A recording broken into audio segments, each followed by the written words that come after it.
ujung barat daya Keuskupan Agung Semarang,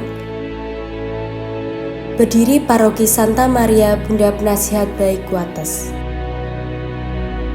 Terletak di Jalan Sanun nomor 23, Wates, Kulon Progo. Paroki ini juga menjadi tempat di mana kantor Pusat Pelayanan Kevikepan Yogyakarta Barat berdiri.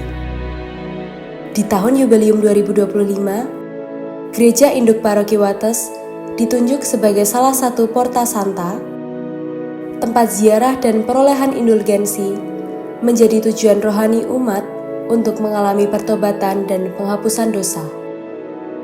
Perjalanan iman Paroki Wates dimulai sekitar tahun 1920 saat Pastor Vandre CSJ melayani para pekerja tambang mangan di Keliripan, Kokap. Ia dibantu seorang katekis bernama Sujali dan mendapat dukungan administrator tambang Mr. Yong Yang Ping. Pelayanan kemudian dilanjutkan Pastor Stater SJ yang mendirikan sekolah-sekolah di Wates, Kalimenur, Milir, Kokap, dan Bonoharjo. Dari sekolah-sekolah inilah, banyak anak-anak mulai meminta untuk dibaptis, lalu diikuti juga oleh orang tua mereka. Perayaan Ekaristi pertama kali dilaksanakan di ruang kelas Hollandse Cursus, sebelum umat akhirnya berinisiatif membangun gereja sendiri. Berkat usaha Bapak T. Sonto Pratiknyo, sebidang tanah berhasil dibeli, dan pada akhir tahun 1935, gereja selesai dibangun. Lalu, pada tanggal 31 Maret 1936, gereja ini diberkati oleh Monsinyur Wilkens SJ dengan nama pelindung Santa Maria Bunda Penasihat Baik. Seiring bertambahnya umat, pada tahun 1953, Monsinyur Albertus Sugio Pranoto SJ menetapkan Wates sebagai paroki mandiri dengan pastor pertama yaitu Romo N. Cipto Prawoto PR. Paroki Wates berada di pusat jantung kota Wates.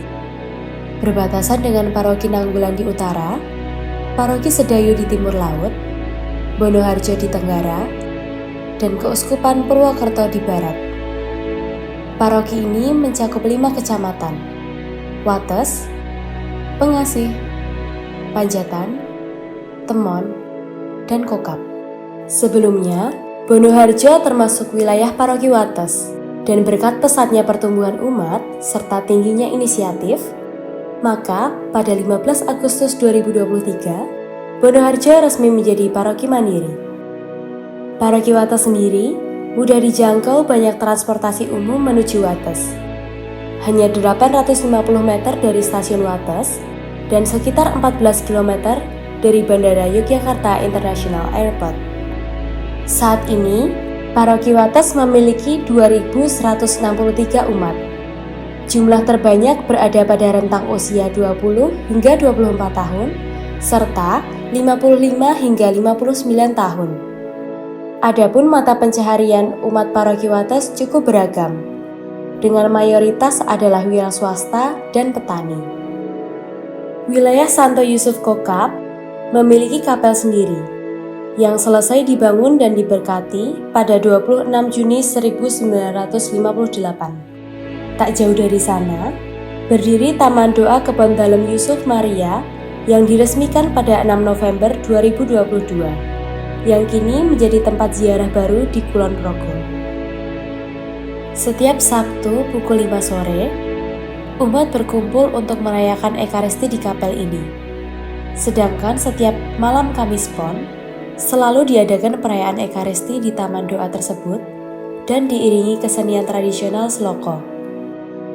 Wilayah Kokap merupakan wilayah terluas, dengan luas 62 km persegi dan memiliki 268 umat yang terbagi dalam 5 lingkungan.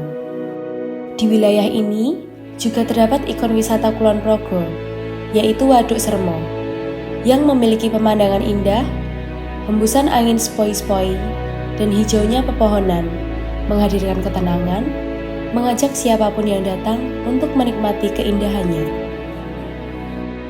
Beralih ke arah selatan, terdapat Kapel Santo Carolus Borromeus Temon, yang dibangun ketika paroki Wates tidak memiliki pastor. Lalu, kapel ini diberkati pada 20 November 1983 oleh Romo Ignatius Kuntoro Wiryo Martono SC. Wilayah Temon memiliki 181 umat dengan 63 keluarga yang terbagi dalam 3 lingkungan.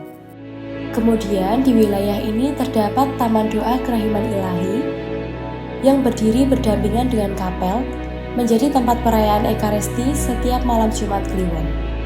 Selain itu, wilayah Temon memiliki ikon wisata yaitu Pantai Glagah yang terkenal dengan lagunanya serta salah satu ikon transportasi udara di Yogyakarta yaitu Yogyakarta International Airport. Tidak hanya kedua wilayah tadi, Paroki Wates juga memiliki kapel yang berada di lingkungan Santo Yohanes Kemaras. Kapel ini mulai dibangun tahun 1995 berkat gotong royong umat dan warga, termasuk mereka yang bukan Katolik, sebagai perwujudan toleransi, juga dukungan donatur dari berbagai pihak. Pada akhirnya, Kapel Santo Yohanes Kemaras selesai dibangun dan digunakan hingga sekarang. Di kapel inilah, umat lingkungan Santo Yohanes Kemaras berkumpul untuk merayakan Ekaristi setiap minggu kedua pukul 11 siang. Dari tambang mangan di Keliripan, dari ruang kelas Hollandse Cursus, hingga berdirinya gereja, Paroki Santa Maria Bunda Penasehat Baik Wates telah melalui perjalanan iman yang panjang. Kini, dengan ribuan umat, kapel, taman doa, dan persaudaraan yang hidup, paroki ini menjadi rumah yang mempersatukan iman, budaya, dan masyarakat. Semoga Paroki Santa Maria Bunda Penasehat Baik Wates terus menjadi tanda kasih Kristus dan berkat bagi semua yang singgah dan berziarah di dalamnya.